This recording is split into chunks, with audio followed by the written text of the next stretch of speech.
Maria Santíssima, aqui é o missionário Lucas. Galera, hoje trazendo um vídeo falando sobre as mentiras do Rodrigo Silva. Eu reservei um vídeo só para falar sobre só as mentiras dele, só ele. Porque João 8:44 da mãe diz: o diabo é o pai da mentira. Ele era homicida. Quem fala mentira é o pai do diabo. Rodrigo Silva fala muita mentira. João 8:44 da mãe diz que o diabo é o pai da mentira. Hoje eu vou mostrar as mentiras do Rodrigo Silva.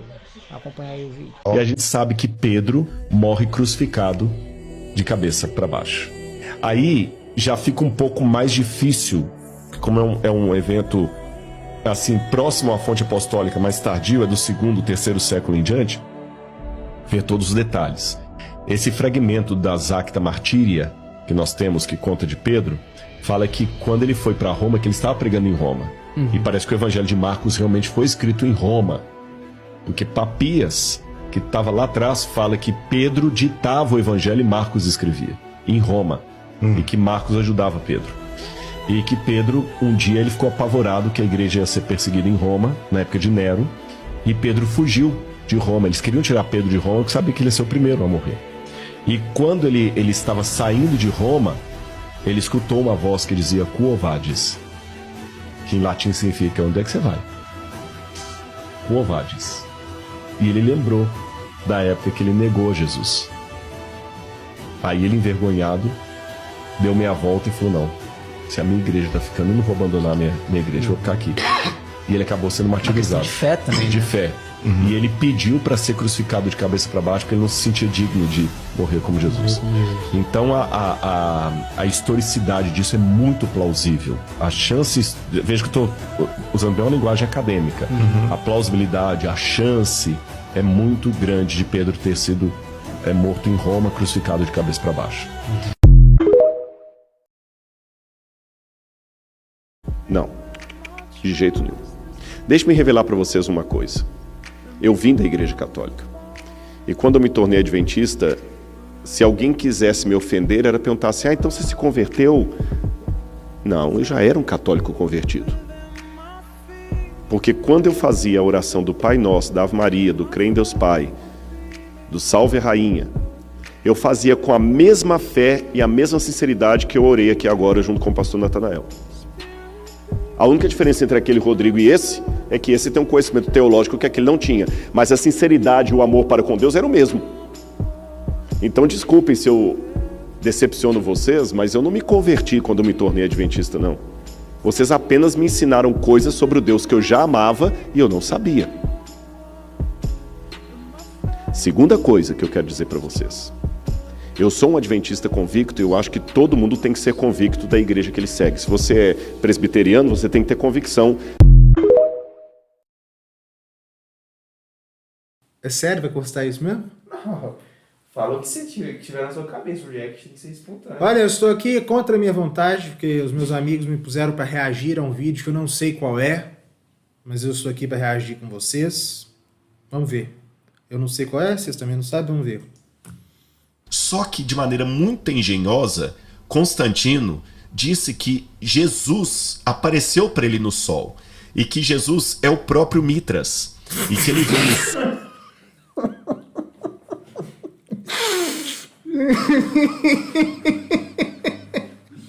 Continua. no sol. Vai de novo uma palavrazinha difícil. Ele viu uma frase em latim que dizia assim: in hoc signo vinces, traduzindo, sobre esse símbolo vencerás. E ele viu uma cruz no sol.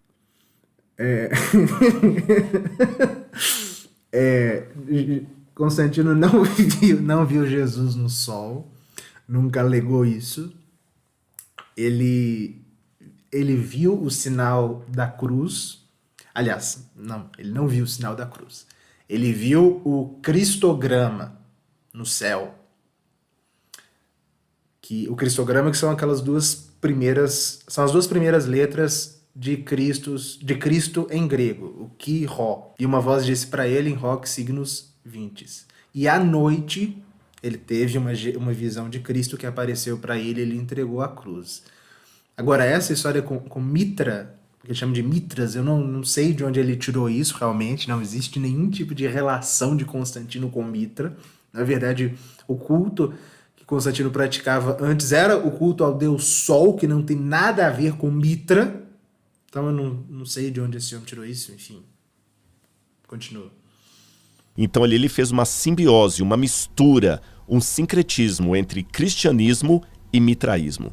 Ele deu liberdade de culto aos cristãos. Olha, essa é nova, porque que Constantino, eles dizem, né, que Constantino teria paganizado o cristianismo com as religiões tradicionais romanas, com a religião tradicional romana. Agora, com o mitraísmo, para quem não sabe, é uma religião de origem oriental, dentre uma das várias que invadiu o Império Romano a partir do século III, se não me engano, com o maniqueísmo e outros, e que no século IV, de fato, fez muitos prosélitos no Império Romano, o mitraísmo.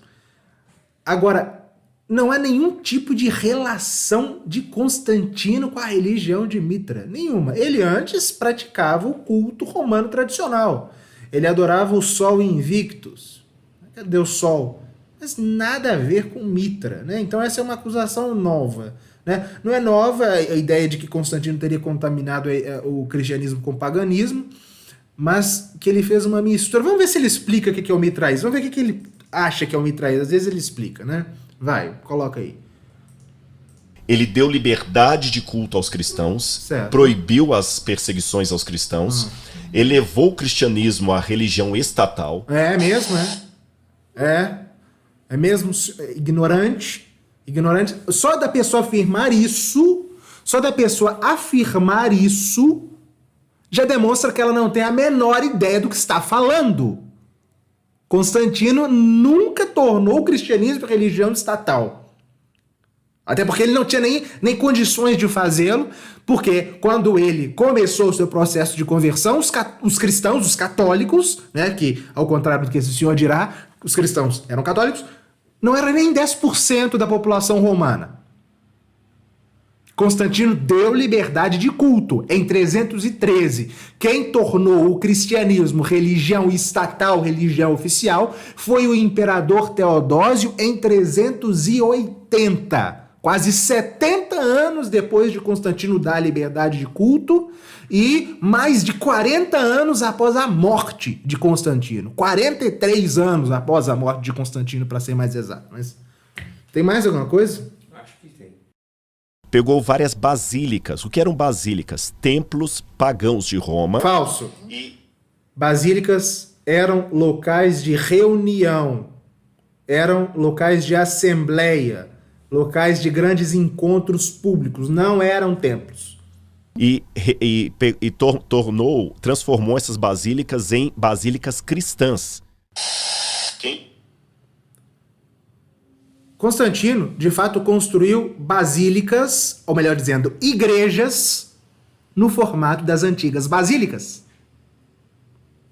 Que eram, né? Que é aquele estilo arquitetônico que vai prevalecer na construção das igrejas, nas grandes igrejas, por todos os séculos. Basílica não era um local de culto, era um local de reunião. As grandes igrejas que puderam começar a ser construídas a partir da liberdade dada por Constantino assumiram aquela estrutura arquitetônica que era apropriada para receber muitas pessoas, enfim. Mas não, as basílicas não eram local de culto pagão. Quem já foi para a Itália já deve ter visto muito dessas basílicas. Elas têm um panteão. Pausa. Deve sofrer na Itália, né? É uma tristeza uma pessoa dessa aí na Itália, né? Um país daquele que eu tenho, em Roma, por exemplo, eu tenho uma igreja uma igreja católica a cada quarteirão, 2, 3, 4 por quarteirão, né? Deve sofrer realmente, deve se sentir no inferno ali, né? Mas não é na antessala do inferno. Panteão lá dessa época, que você vê que é uma coisa estrondosa. Nos nichos que estavam os deuses pagãos, ele tirou e colocou imagens de santos. Desculpa, tô rindo de verdade. Ele falou do panteão, né? O que é o panteão? O panteão existe. E o panteão não é uma basílica. Basílicas são construções em formato retangular, certo? Enquanto o panteão, que era o templo de todos os deuses, tem formato circular, ele é redondo. Está de pé lá em Roma até hoje. E de fato é uma igreja. De fato era um templo pagão, mas foi convertido em igreja. Por Constantino? Não, meu caro. Isso foi feito no ano 609, se não me engano. Constantino morreu em 337. Quando, no tempo de Teodósio, que tornou o cristianismo religião oficial do Império Romano, os templos foram fechados, o panteão, que era o templo de todos os deuses, foi fechado também. E ele ia ser demolido no começo do século VII, no tempo do imperador bizantino Focas. E o Papa Bonifácio IV, São Bonifácio IV, ele pediu autorização do imperador para que o templo não fosse destruído, mas que sim, ele fosse cristianizado. Tanto é que o Papa fez uma grande cerimônia de exorcismo nas portas e depois dentro do panteão. Os relatos da época atestam o grande furor dos demônios que eram cultuados ali dentro, enquanto o Papa fazia o exorcismo, a multidão em frente ali à praça do panteão, ninguém conseguiu ficar de pé, a não ser o Papa, enquanto fazia a oração. Todos os ídolos foram removidos, relíquias de mártires foram trazidas aos montes para o panteão, inclusive, né, houve um significado especial nisso, porque foi justamente para não adorar aqueles falsos deuses que eram cultuados no panteão que aqueles mártires morreram. Então foram levadas as relíquias dos mártires para serem veneradas ali. E é claro, o que antes era um templo se tornou, de fato, uma igreja. Mas não por Constantino, mas por alguém 300 anos depois de Constantino. Enfim, esse senhor não tem a menor ideia do que está falando. Se ele é arqueólogo e não sabe o que é o panteão e o que é uma basílica, né, dá para se imaginar que tipo de pastor ele não deve ser.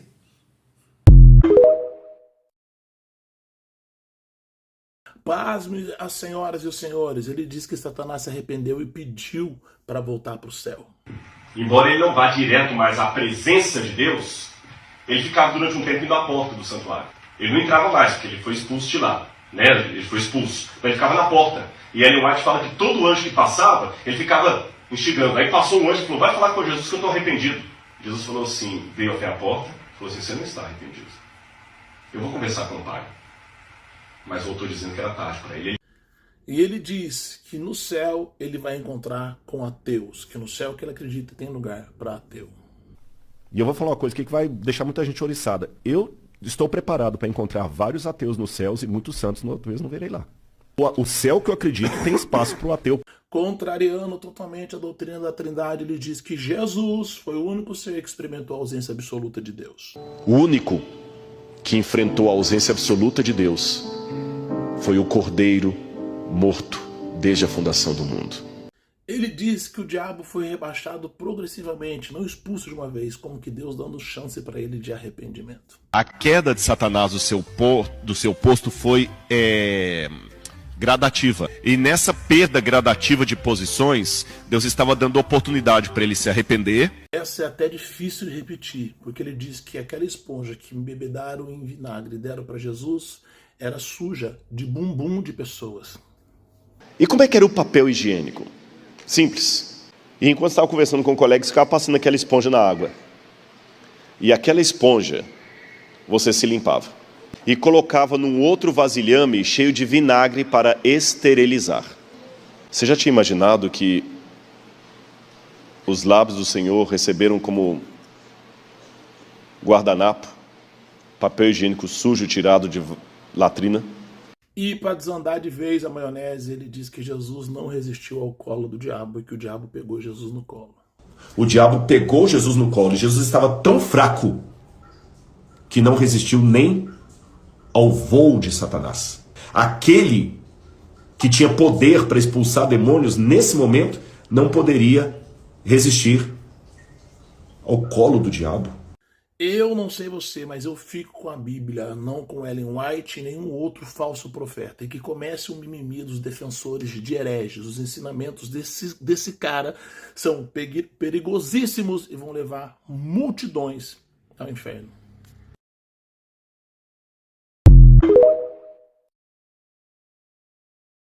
Eu acredito em algo que é considerado uma heresia no mundo acadêmico. A microevolução.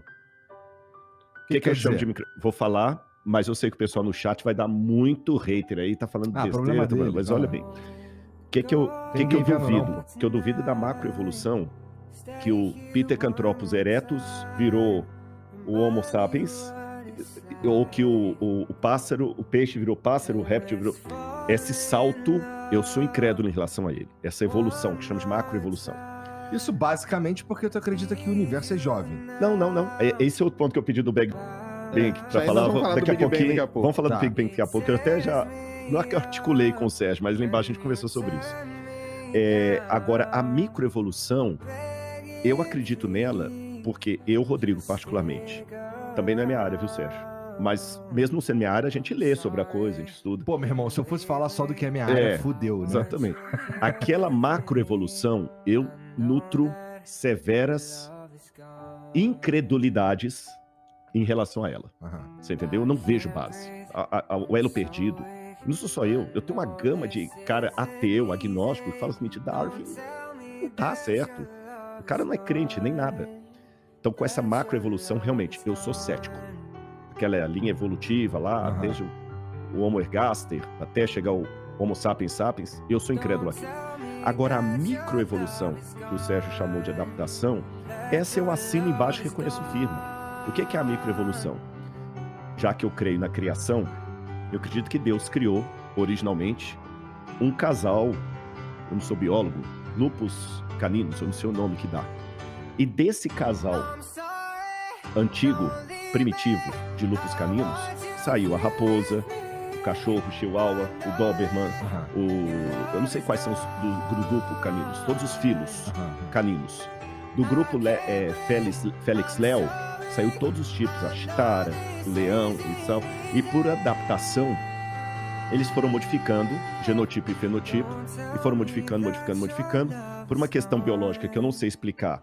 Uma espécie acabou não podendo mais procriar com a outra espécie, e aí foi tornando aquele filo mais independente ainda, e lá na base da linha genealógica, o mesmo ancestral do leão é o mesmo ancestral da chitara, é o mesmo ancestral do gatinho siamês que está lá na sua casa. Isso, para mim, é adaptação, a mudança genética.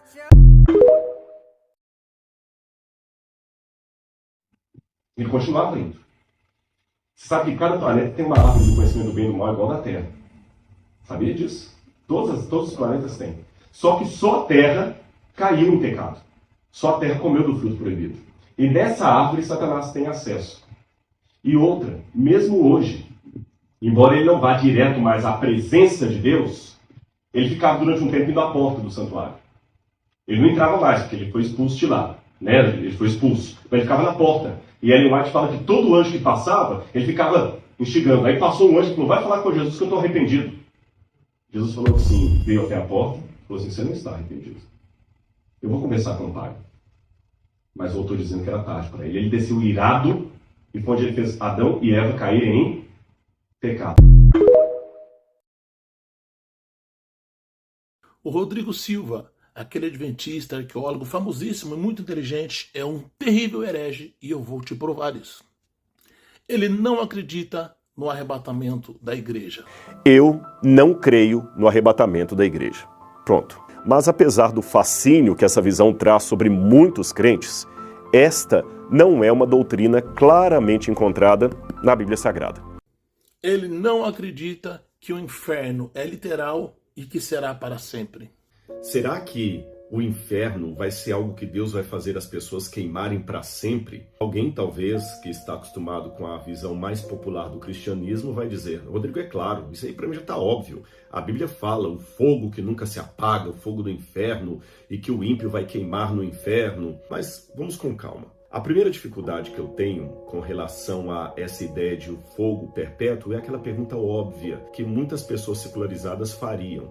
Qual a vantagem, no ponto de vista da justiça de Deus, de ficar mantendo os ímpios queimando por toda a eternidade? Se Deus fala que ele não tem prazer na morte do ímpio, por que Deus vai manter o ímpio queimando por toda a eternidade? Contrariamente à Bíblia, ele acredita em vida extraterrestre. Diz que cada planeta tem uma árvore da ciência do bem e do mal. A Bíblia fala, Jesus fala o seguinte, João 14, 1 a 3. Mas não é um texto assim categórico, tá? Não se turbe o coração de vocês, não fiquem chateados, creiam em Deus, creiam também em mim. Na casa do meu pai tem muitas moradias. Ele está falando do céu. Eu vou preparar uma para vocês. Ora, se tem moradias, tem gente habitando. O Apocalipse fala assim, e todo o céu e toda a terra clamava e cantava o nome de Deus. Então Deus tem seres em outros mundos. Imagina Lúcifer, depois de sair da presença de Deus. Ele cruzava o universo, deixava um rastro de luz. E quando ele fez a Terra cair em pecado, ele não perdeu o acesso aos outros mundos. Você sabe que cada planeta tem uma árvore do conhecimento do bem e do mal igual da Terra. Você sabe que cada planeta tem uma árvore do conhecimento do bem e do mal igual da Terra. Ele também diz que Salomão era efeminado e que possivelmente ele teve relação sexual com homens. Salomão teve não sei quantas concubinas e amantes. Ele teve sexo com mulher de tudo enquanto é jeito. E provavelmente, até com homens. Porque o livro Patriarcas e Profetas e Reis diz que ele começou a ter até tendências efeminadas.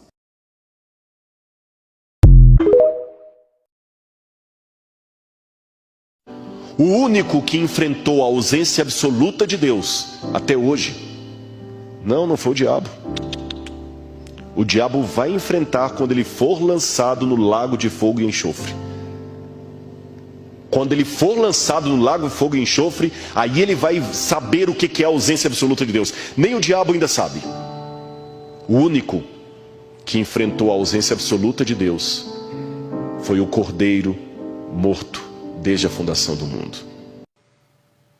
Esse é um argumento constantemente utilizado para as pessoas que querem passar o pano para a heresia do Rodrigo Silva, que diz que Jesus sofreu a ausência absoluta de Deus. Ora, aí é um clamor de Jesus quanto à sua natureza humana. A Igreja Adventista não nega a Trindade, logo ela está debaixo do conceito da união hipostática. 100% Deus, 100% homem.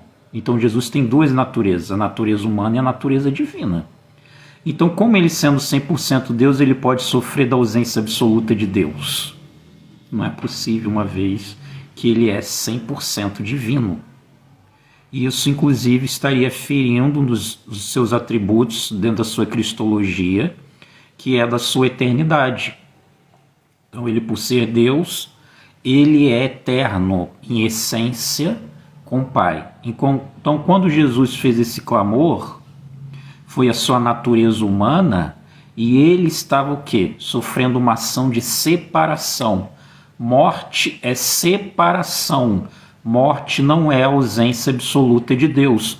E como foi dito pelo próprio Rodrigo Silva, quem vai inaugurar a ausência absoluta de Deus será o diabo no lago de fogo. Então vai no lago de fogo, que aliás nem é, né? Se você for ler Apocalipse 19, 20, quem vai inaugurar o gué no lago de fogo é a besta e o falso profeta, não é nem o diabo. Quer dizer, ele ainda cometeu esse equívoco teológico aí, que ele disse que vai ser o diabo, e não vai ser o diabo, vai ser a besta e o falso profeta. Apocalipse 19, 20. Então, para ter as ações de ausência absoluta de Deus, tem que ter ações do Guena. Então, se ele diz que Jesus sofreu a ausência absoluta de Deus, então Jesus tem que ter passado pelo Guena. E nós sabemos que Guena é castigo para ímpio, Guena não é castigo para justo. Então, quando Jesus estava ali clamando a sua natureza humana, ele continuava plenamente Deus na sua divindade. Por isso que ele entregou o Espírito. Ninguém tem capacidade de entregar o Espírito. Você pode entregar seu Espírito aí? Não, somente Jesus pôde entregar o Espírito. E o Espírito é a parte imaterial que sobreviveu à morte do corpo e foi ao Pai quando Jesus disse: está consumado. Então, Morte é separação, não é ausência absoluta de Deus. Isso é heresia. E como fica a ideia mortalista de que morte, aí sim, é aniquilamento? Então, o que está vivo que sobreviveu à morte do corpo dessas pessoas, para somente a morte de Jesus ter ocasionado a separação absoluta de Deus? Então, o aniquilamento das outras pessoas que morrem normalmente no nosso dia a dia, então elas não... O que sobreviveu da morte do corpo delas para dizer que elas ainda estão na presença de Deus? Porque os adventistas são mortalistas.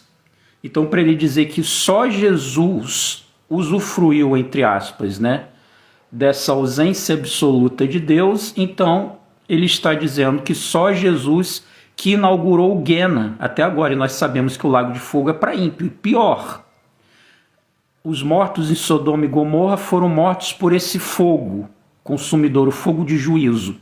Os de Apocalipse 7, que Ellen White coloca como uma das ressurreições especiais, antes do milênio, também vão ressuscitar. Os que traspassaram Jesus, Apocalipse 7, vão ressuscitar para ver Jesus e sofrer as ações de juízo, fogo consumidor. Então, pessoas estão sendo aniquiladas, entre aspas, porque vocês são mortalistas por esse fogo consumidor, e elas não estão usufruindo, entre aspas, que eu coloco aí, da ausência absoluta de Deus. Como é que é isso aí? Então tem que sobreviver alguma coisa do corpo deles. Aí é o que? A parte material, porque o corpo deles foi consumido pela chama. O corpo deles morreu. Então, o que sobrevive à morte do corpo para estar na presença de Deus? O que é? Então, só não percebe que ele falou heresia quem é neófito, não tem o mínimo conhecimento bíblico, está encantado porque ele foi no Flow, foi nesse podcast aí de maconheiros, né, desses maconheiros aí de internet. Então fica encantado pela voz mansa dele, vai, olha como ele é inteligente, sabe muito, mas pela autoridade não significa nada teologicamente. Rodrigo Silva é muito fraquinho, é burro. Rodrigo Silva é burro. Tá? O fato dele ter doutorado, mestrado, não quer dizer absolutamente nada. O doutorado na área dele é simplesmente igual nos filmes de Indiana Jones se tratava, é pegar pedrinhas, comparar nos registros, nos livros e dizer, ó, essa pedrinha era de tal dinastia, de tal período histórico. Não significa absolutamente nada teologicamente. E quanto à interpretação de textos, sim, que ele é analfabeto funcional. Rodrigo Silva é analfabeto funcional. Porque ele, como sendo mortalista, como é que ele pode declarar que somente Jesus sofreu da ausência absoluta de Deus? E essas pessoas que estão morrendo aí constantemente, diariamente, o que está sobrevivendo à morte do corpo delas para elas ainda estarem na presença de Deus? E só Jesus ter usufruído da ausência absoluta de Deus. E se a ausência absoluta de Deus será inaugurada no Guena pelo diabo, pelo Satanás, então Jesus teria que ter sofrido também as ações do Guena, do Lago de Fogo, para ele poder se declarar ausente de Deus. Aonde que morte é separação. Separação não é ausência absoluta de Deus.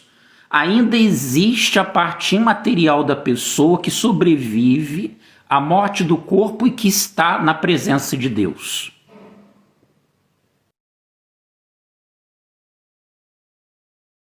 Eu sou ateu em 99% dos deuses que existem. Eu só não sou ateu por causa de um Deus. A única coisa que me separa do ateísmo é um Deus. Porque eu não acredito na existência de Zeus, eu não acredito na existência de Brahma, eu não acredito na existência de Odin. Eu posso dizer também que muitos desses deuses são uma deturpação daquele lá, né? Se você for parar pra pensar, por exemplo, todos eles fazem milagre. Já é uma coisa que sim. Todos eles, praticamente todos eles são onipresentes, entendeu? Não, onipresente não, esse é o detalhe. Tem algumas coisas que são únicas no Deus da Bíblia judaico-cristã. Vou te falar o que é único. Em primeiro lugar, lugar, nenhum deus até hoje, pelo menos pelas grandes principais religiões, né? Eles não podem ser amados e não amam. Eles podem ser temidos. Você pega os deuses do Olimpo, por exemplo, o amor ágape não é só Eros, porque o Zeus vai lá, pega a mulherada e tudo mais, a mulher se apaixona por Zeus, mas aquele amor que Jesus fala, que o mandamento fala assim, amarás o Senhor teu Deus de todo o teu coração, esse mandamento só faz sentido no judaísmo. Segunda diferença, o Deus da religião judaico-cristã é o único que antecede o universo. Todos os demais deuses são filhos do universo. O universo surgiu primeiro, depois que vem os deuses.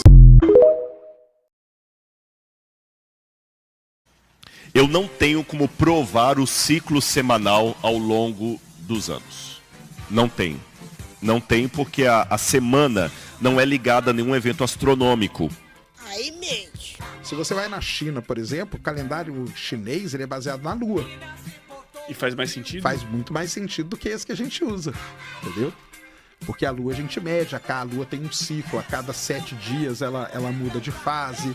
Então você tem toda uma maneira de você medir o tempo por aí. Porque a Lua a gente mede, a Lua tem um ciclo, a cada 7 dias ela muda de fase. Porque a semana não é ligada a nenhum evento astronômico. Aí mente. Porque a Lua a gente mede, a Lua tem um ciclo, a cada 7 dias ela muda de fase. Porque a Lua a gente mede, a Lua tem um ciclo, a cada 7 dias ela muda de fase. Porque a semana não é ligada a nenhum evento astronômico. Aí mente. Porque a Lua a gente mede, a Lua tem um ciclo, a cada 7 dias ela muda de fase. Não tenho nada contra Rodrigo Silva, absolutamente nada. O que de repente eu tenho alguma coisa contra é a mentira, é contra o engano. Isso aí eu tenho sim, muita coisa contra, né, as pessoas que enganam outras pessoas. E uma coisa que eu quero deixar bem clara é que o Rodrigo Silva, ao defender o dízimo, ele não está fazendo isso de forma inconsciente. Ele sabe que o dízimo não existe mais. Ele sabe, ele tem consciência absoluta de que o dízimo era só para os levitas e somente para eles, que era para ser utilizado somente naquele momento da história, não tem nada a ver conosco aqui, era para aquele tempo. Quando Jesus morre na cruz, essa lei de dízimo ela é abolida, não existe mais dízimo, e naquele vídeo ele fala que é para pagar pastor, que é para pagar hospital, que é para pagar médico, tudo errado. Ele sabe que ele não está falando a verdade, ele tem consciência disso. Inclusive eu convido você, Rodrigo Silva, a qualquer momento que você queira refutar meu vídeo, te convido aqui humildemente a me provar, a refutar esse vídeo, mostrar para os teus seguidores, as pessoas que tanto te respeitam. Não é para usar mentira, então tudo bem, vamos colocar que ele se equivocou. Impossível Rodrigo Silva ter se equivocado, impossível. Então realmente ele não foi honesto quando ele fala que dízimo é para ser dado na igreja hoje. Realmente eu espero que ele se retrate com relação a isso, mas não tenho nada contra a pessoa dele. O grande arqueólogo agora fala muitas coisas que não tem nada a ver, como essa questão do dízimo aí. Armadilhas não há, isso é mito. De alçapão que abre. A única coisa que há, de fato, não nas pirâmides, mas no Vale dos Reis, há inscrições que foram encontradas amaldiçoando quem abrisse ali para roubar os tesouros. Porque já havia ladrão de sepultura na época faraônica. Por isso que os egípcios pararam de construir pirâmides. Quarta e quinta dinastia, eles construíram pirâmides. A primeira foi a pirâmide de Sácara, que é a pirâmide escalonada. Depois eles fizeram outras. Depois eles viram que as pirâmides chamavam muito atenção e já havia roubo de joias naquela época. Então eles pararam de construir pirâmides e começaram a sepultar a pessoa no Vale dos Reis, onde eles faziam um buraco ali. Aí quando Howard Carter, em 1922, encontrou a primeira e única até hoje tumba não saqueada, de tantos faraós que já foram sepultados, a única tumba que os arqueólogos chegaram que não havia sido saqueada antes foi a tumba de Tutankhamon. Por isso que ele se tornou tão famoso. Ele era o mais pobre dos faraós. Mas, mesmo assim, tinha toneladas de ouro lá. E hoje estão expostas lá no Museu do Cairo. Olá a todos, salve Maria. Eu continuei recebendo mensagem dos minions do Rodrigo Silva, dizendo, né, o quanto ele é formado, o quanto ele tem cursos, e dá aulas, não sei o quê. Então, eu vou mostrar para vocês, mais uma vez, como o Rodrigo Silva não é um acadêmico e ele não tem credibilidade alguma na academia. Vamos lá? Vamos dar uma entrada no Google Acadêmico e dar uma olhadinha na relevância e nas citações que o Rodrigo Silva tem na academia. Vamos dar uma olhada, né? Não que o Google Acadêmico seja, e as citações dele seja verdade absoluta, porém é pelo menos um critério, né? Que pelo menos indica, né, a relevância acadêmica de uma pessoa. Vamos dar uma olhadinha. Começando com a famosa tese de doutorado dele, né? Sobre o ladrão da cruz. Pessoal, até hoje ele tem, pasmem, uma citação dessa tese. Em toda a academia, apenas uma pessoa citou essa tese dele até hoje. É óbvio, ninguém vai citar algo que todo mundo sabe que não tem credibilidade. Quem que vai arriscar citando uma alucinação dessa? Uma adulteração do texto grego? Ninguém vai ter essa coragem, porque todo mundo sabe que o Rodrigo Silva aqui está defendendo a doutrina do sono da alma. Ele não está fazendo material de fato pensado, né, refletido, com base. Não, ele está simplesmente defendendo a doutrina adventista. Olha o ridículo que é isso. E agora a tese de doutorado dele em arqueologia. Eles dizem que ele é um grande arqueólogo, né, super reconhecido. Vamos dar uma olhadinha, né? A interação cultural entre judaísmo e helenismo a partir da organização do espaço em Dura-Europos.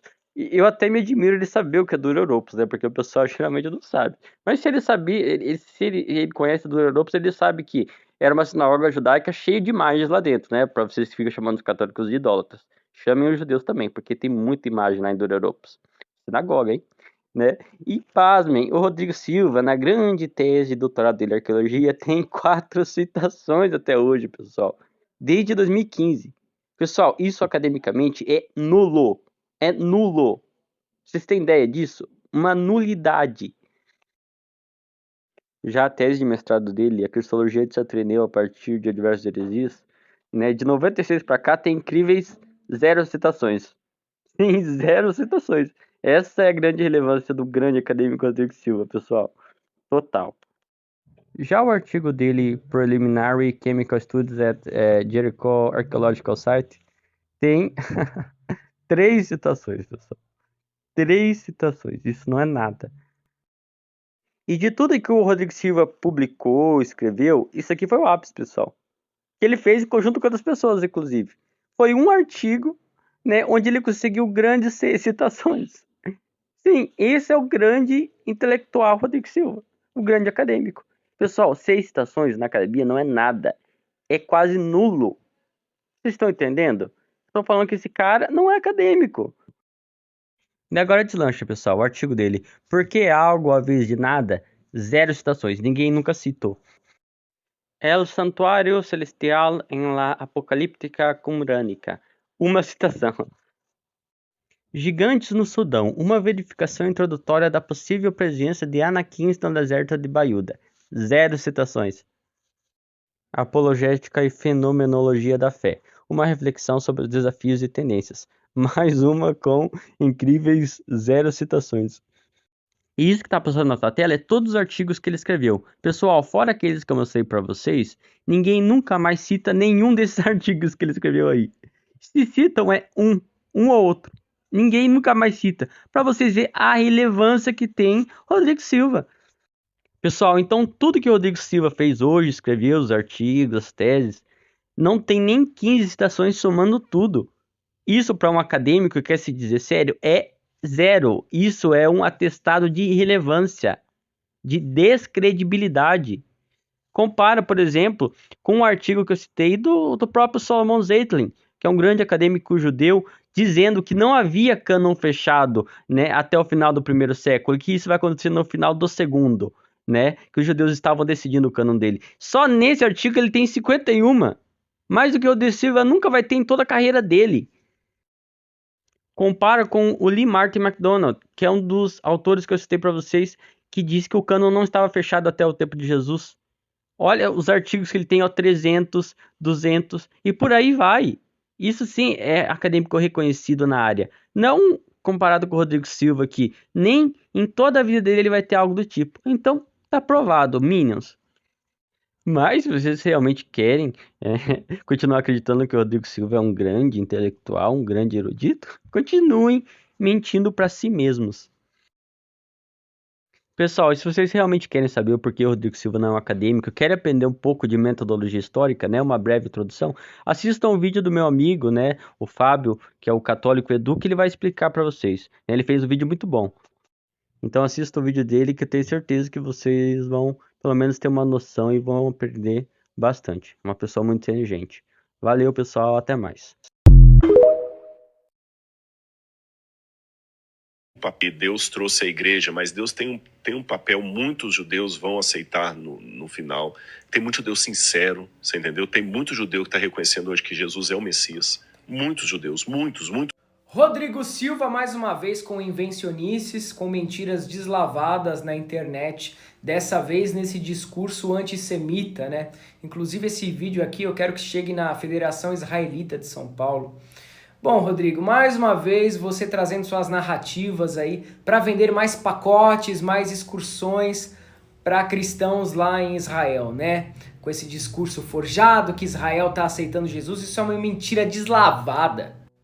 E aí o arqueólogo formado na universidade da própria igreja dele, né? Formado pela Metodista, que é bem conivente, né? Fugindo mais uma vez de um podcast comigo, onde eu posso provar tudo que eu tô falando.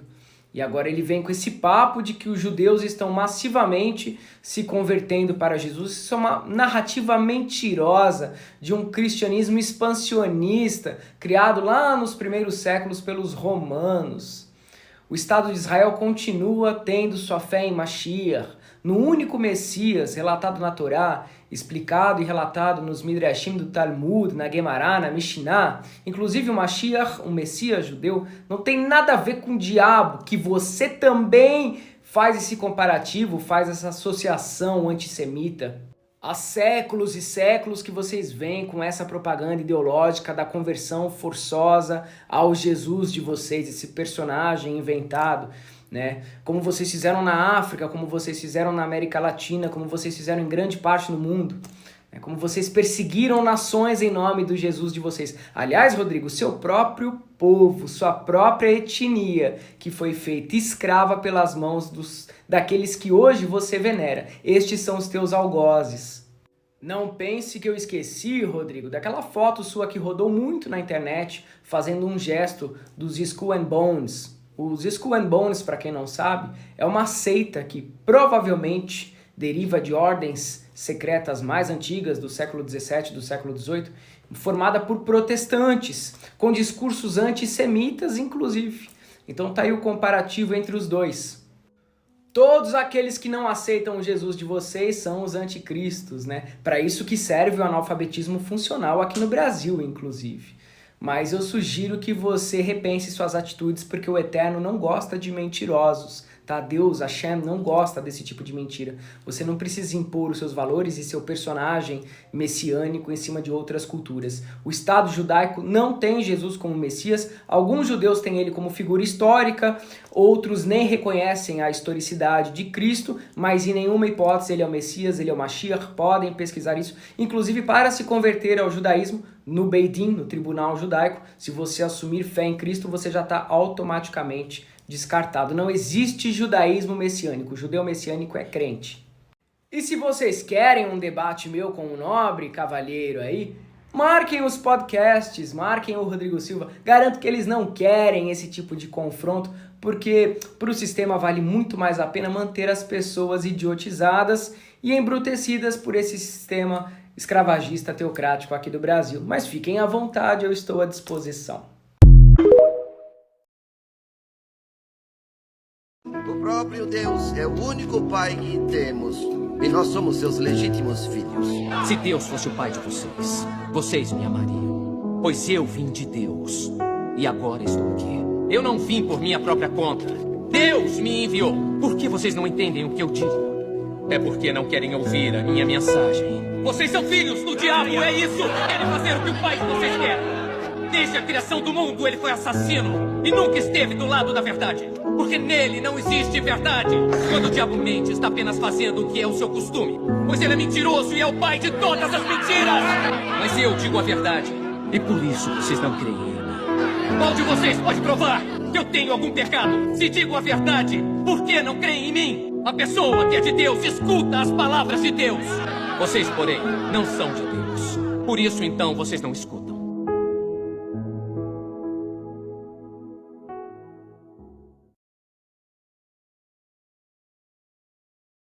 Essas são as 4 maiores mentiras que o maligno quer que você acredite. Jesus disse que Satanás é o pai da mentira. O maior objetivo dele é enganar as pessoas para que elas não sigam os caminhos de Deus. Se você souber quais são as mentiras mais comuns dele, ficará muito mais fácil derrotá-lo. A primeira mentira: a Bíblia é somente um livro qualquer e cheia de contradições. A Bíblia é o livro mais lido do mundo, e até mesmo a ciência tem comprovado a sua veracidade. Você acha que se fosse um livro qualquer, a Bíblia já não teria sido extinta da humanidade? A segunda mentira: podemos pecar, é só pedir perdão depois. O Senhor te perdoa todas as vezes que você peca, mas pecar de propósito e ciente disso, já contando com o perdão de Deus, é muito errado. Pense 2 vezes antes de se afastar dos caminhos de Deus, pois o preço pode ser muito alto. A terceira mentira: é normal ser cristão e não ir à igreja, não orar e não ler a Bíblia. A verdade é que um cristão que não se alimenta da palavra e não ora, fica enfraquecido e desprotegido dos ataques do maligno, podendo ser desviado com facilidade. A quarta mentira: que todos os caminhos levam a Deus. A cada dia criam e propagam